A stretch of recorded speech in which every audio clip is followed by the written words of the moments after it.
Bismillahirrahmanirrahim. Assalamualaikum warahmatullahi wabarakatuh, everybody. Alhamdulillah, inshallah, today we will learn a new topic, not so new because we have learned this before. So I want to do just like a revision with all of you.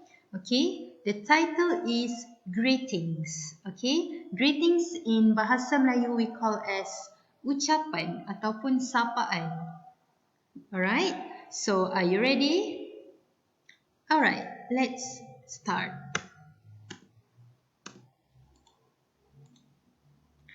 The first one is, okay, look at the picture. Tengok kepada gambar. Ada gambar tupai keluar daripada pokok tu. Lepas tu belakang dia ada gambar matahari. There's a sun.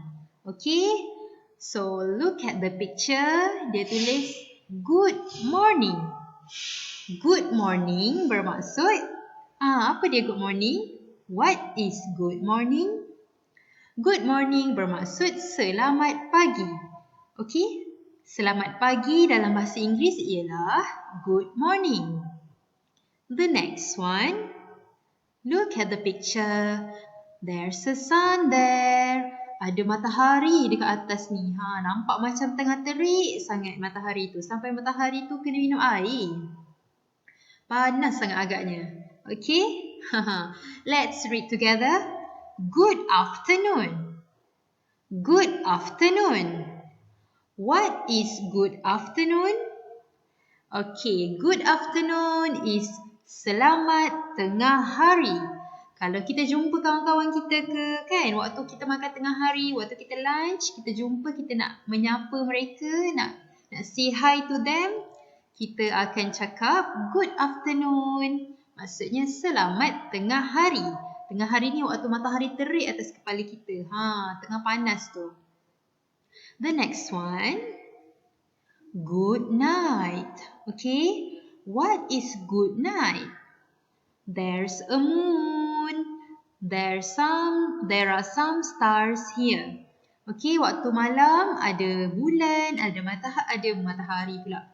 Ada bintang. Okay. And this is night. Good night, okay? Selamat malam. Kalau kita jumpa orang waktu malam, kita boleh kata good night. Ataupun sebelum kita tidur ke, kita boleh cakap dekat mami kita, daddy kita, adik-beradik kita. Kita cakap good night, assalamualaikum. Macam tu. Maksudnya selamat malam. The next one. Okay, look at the picture. Waktu ni dah nak maghrib dah ni, lewat-lewat petang dah. Okay, good evening. What is good evening?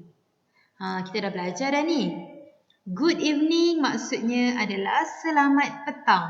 Okay, tengok matahari pun dah turun dah ni, dah nak tenggelam dah. Okay, kalau kita jumpa orang waktu petang, lewat petang kan, dah nak dekat-dekat malam dah tu, kita jumpa dia, kita boleh cakap dekat dia, good evening. Maksudnya selamat petang. Alright, okay, look at the picture. There's a hamster there. Hamster ke tikus ni? Okay, hamster lah sebab comel sikit ni kan. Okay, dia tulis thank you. Okay, now Ustazah nak tanya, when do you have to say thank you?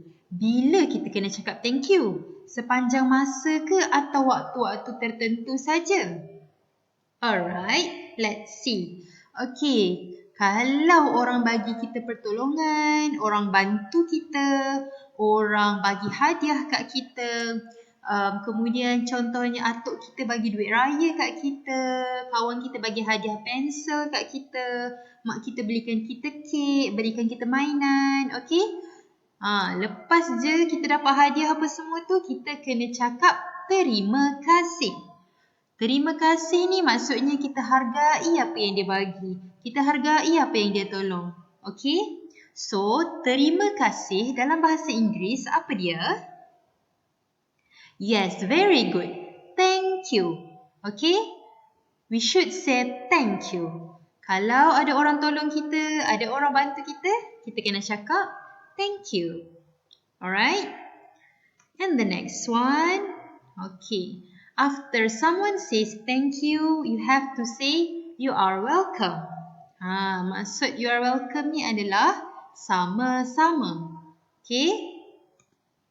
Alhamdulillah, that's all for today. Just a quick review, just a quick revision with all of you. I'm very excited to teach you and see you all again next time. Thank you. Assalamualaikum. Bye.